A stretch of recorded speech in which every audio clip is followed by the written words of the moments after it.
لستانبول جبو ولاتین تمنوان لسر 65 سالیه را قدخه درکتنان در و یا سنوردارگیری هات را گهاندن. لگور وی بریار پارزگاری استانبول ایدی کسین تمنوان لسر 65 سالیه را دیدنا برا ساعت 10 صبح و 4 ایواری بکارن بچن در و کسین پشتیوان ساعتان در بکوین در و جی دی بینه جزا کرن. لگور هنک ولاتیان دوی روشانها ده اف بریار ده جهده و جبو پاراستنا تندرستی وان پیویز بو beriarek buha bahatya dayın.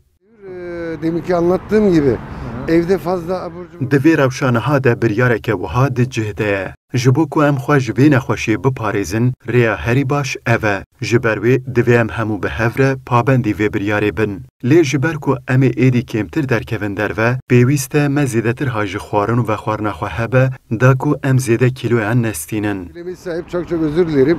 İster yayınlayın, ister Ligor henek welatiyan jî ev biryar nikare mirovên pîr ji nexweşiya koronayê biparêze, çimku her çiqas ew dernekevin derve jî zarokê wan diçin derve û dikarin bi xwe re koronayê bînin mala xwe. Li ema pêwîst e rêyek diya bergiriyê bê dîtin.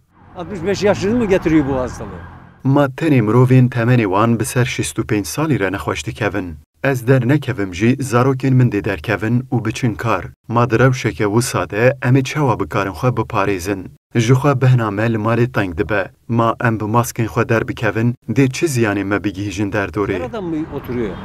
Genç dışarıda o yine getiriyor. Listambul ji ber zîdebûna haletên koronayê beriya niha destûr dihat dayîn kesên temenê wan li ser 65 saliyê re heta saet 8 şêv biçin derve. Lê piştî niha mirovên pîr dê tenê 6 saetên roja bikarin biçin derve. Birêya vê jî dê xwestin mirovên pîr ji nexweşiya koronayê bê parastin.